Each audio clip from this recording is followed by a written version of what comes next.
দর্শক, মানবিক করিডোর ইস্যুটা বর্তমানে বাংলাদেশের টক অফ দ্য টপিকে পরিণত হয়েছে এবং এই মানবিক করিডোরের ফলে কি নিরাপত্তা ঝুঁকির মুখে পড়তে পারে বাংলাদেশ, সে বিষয়ে গুরুত্বপূর্ণ আলোচনা করেছেন বাংলাদেশের অন্যতম রাজনৈতিক বিশ্লেষক ডক্টর জাহিদুর রহমান। চলুন ডক্টর জাহিদুর রহমানের মুখ থেকে শুনি কি হতে যাচ্ছে। মানে ঝুঁকি তৈরি করবো আপনার আমার কাছে, এটা কারো কারো কাছে বেনিফিশিয়ারি মনে হয়ে থাকতে পারে। মানবিক করিডোরের যে হিস্ট্রি আছে, ধরুন গাজায় অনেকগুলো মানবিক করিডোর হয়েছে এবং ইসরায়েল অ্যাটাক করেছে। ইসরায়েল পারমিট করার পরও অ্যাটাক করেছে। কারণ হয় কি, রাশিয়া ইউক্রেন যুদ্ধের সময় মারিওপোলে মানবিক করিডোর হয়েছিল, রাশিয়া এগ্রি করেছিল, কিন্তু দেখা যায় কি ওইগুলোর মধ্য দিয়ে আপনি এমন সব জিনিস আসলে শেষ পর্যন্ত যায় যেগুলো যুদ্ধের গতি প্রকৃতি পাল্টে দিতে পারে। সো আরাকান আর্মির কাছে এমন জিনিস যাবে, আপনি নিশ্চিত থাকুন, সেটা জান্তা যে আছে, তাদের সেনাবাহিনী আছে, সে পছন্দ করবে না। সেটা হলো যেখানে করিডোরে এসে তাদের তো এয়ার পাওয়ার আছে।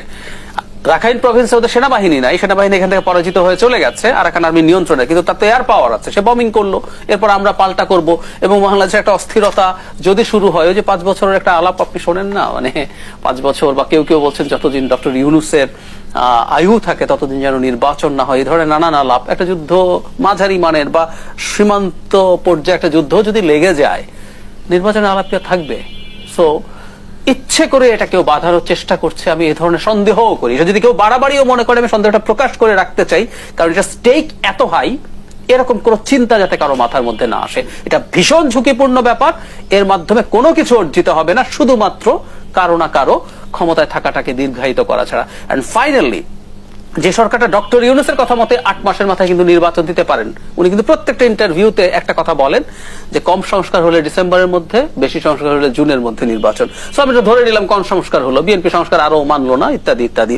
সো 8 মাসের মধ্যে যে সরকারটা নির্বাচন হবে, সেই সরকার এইরকম বিরাট একটা স্ট্র্যাটেজিক সিকিউরিটি।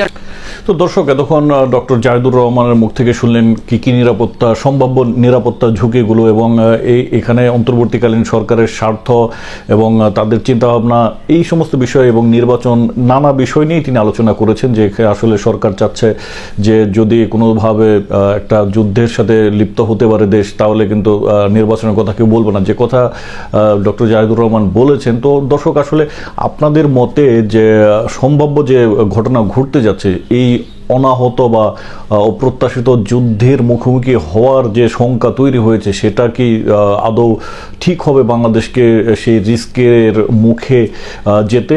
তো দর্শক, অবশ্যই আপনারা আপনাদের গুরুত্বপূর্ণ মতামত জানাবেন, কারণ আপনারা জানেন যে বর্তমান সময়ে যে মায়ানমার রোহিঙ্গা ইস্যুকে কেন্দ্র করে যে একটা অস্থিরতা ছিল, সেখানে রাখাইন স্টেটের যে সর্বশেষ যে অবস্থা জানতে পারলাম, যে সেখান থেকে কিন্তু মায়ানমারের যে সেনাবাহিনী, তারা কিন্তু পরাজিত হয়ে চলে গিয়েছে এবং বাংলাদেশের বর্ডার সীমান্তে, বিশেষ করে হিল ট্র্যাক্স এলাকায়, বান্দরবন এলাকায়, কক্সবাজার এলাকায় আরাকান আর্মি কিন্তু বেশ দাপট দেখাচ্ছে, নিয়ন্ত্রণ দেখাচ্ছে। এবং আমাদের পররাষ্ট্র উপদেষ্টা মহোদয় তিনিও বলেছেন যে অনেক ক্ষেত্রেই সীমান্তের ভিতরেও ঢুকে যাচ্ছে, প্রবেশ করছে আরাকান আর্মি। সেক্ষেত্রে কিন্তু আমরা এখন পর্যন্ত পজিটিভ কোনো মুভ দেখতে পাইনি।